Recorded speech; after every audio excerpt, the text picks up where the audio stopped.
বাবার সাথে ঘুরতে এসে বিলের ঘাটে আমার অনেক ভালো লাগছে। জয়পুরহাটের বিলের ঘাট এই এলাকাটাতে খুব সুন্দর প্রাকৃতিক সৌন্দর্য উপভোগ করা যাবে এবং আপনারা যদি আসেন তাহলে দেখতে পাবেন পাশের নদী, পাহাড়ের মতো ঘন জঙ্গল। এটা আমাদের খেতলাল থানার তুলসীগঙ্গা ইউনিয়নের একটা বিনোদনের জায়গা হলো বলে আমি নিজে মনে করি। এখানে প্রকৃতির খোলামেলা আলো বাতাস স্বাচ্ছন্দ্যে মানুষ গ্রহণ করতে পারবে এবং প্রকৃতির কিছু উপভোগ করতে পারবে।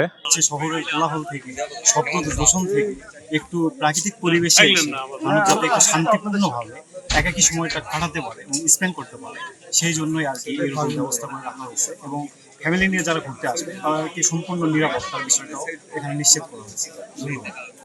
আসলে সত্যিকার অর্থে আজকে আমরা খুবই আনন্দিত। আমাদের আজকে শ্রদ্ধেয় জেলা প্রশাসক স্যার এখানে এসে এই স্পটটি, নিঃশব্দ যে স্পটটি, এটি উদ্বোধন করেছেন। আমাদের মূল উদ্দেশ্য ছিল এখানে প্রকৃতির যে অপার সম্ভাবনা রয়েছে সেই সম্ভাবনাটুকু কাজে লাগানোর জন্য আমাদের এই আজকের উদ্যোগ। এই উদ্যোগের পাশাপাশি এটা যেন আরও ভবিষ্যতে সমন্বয়ে গড়ে উঠতে পারে, তার জন্য আমরা এই রাস্তার দুই পাশে আমরা প্রায় ১,৫০০ আমরা বিভিন্ন ফুলের চারা রোপণ করেছি, পাশাপাশি ৩২০টি তালের চারা এখানে রোপণ করেছে। আমরা চাই খেতলালবাসী এই যে অপার সম্ভাবনাটি আছে, এই সম্ভাবনাটি যেন ভবিষ্যতে আরও উত্তরোত্তর সমৃদ্ধি হয়, সে আমাদের সার্বিক সহযোগিতা করবে।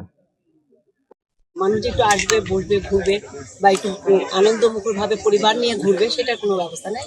তারই ধারাবাহিকতায় প্রাকৃতিক পরিবেশে এই বিলের ঘাটের প্রাকৃতিক যে নান্দনিক পরিবেশ আছে সেটা মানুষের উপভোগের জন্য, মানুষের আসার জন্য অত্যন্ত আমরা বলবো যে একটা সম্ভাবনা এলাকা।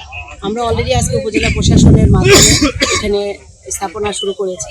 এটার মাধ্যমের সাথে সাথে একই সাথে এখানে আমাদের আরও কিছু পরিকল্পনা আছে যেন মানুষ এখানে পরিবার নিয়ে আসতে পারে, ঘুরতে পারে এবং তাদের সন্তানদের সহ এখানে যেন তারা বিনোদন কেন্দ্র হিসাবে যেন উপভোগ করতে পারে, সেই ব্যবস্থাপনা আমরা করার চেষ্টা করছি। এবং সেই ধরনের, তবে আমরা এই প্রাকৃতিক পরিবেশে আমাদের যে পরিকল্পনা আছে সেই পরিকল্পনা বাস্তবায়ন করলে আমরা আশা করি এটা পর্যটন কেন্দ্র হিসেবে মানুষের কাছে খুব সুন্দরভাবে গ্রহণযোগ্য হবে এবং তারা আসবেন এবং তারা মনে করবেন না জয়পুরহাটে একটা পর্যটন কেন্দ্র।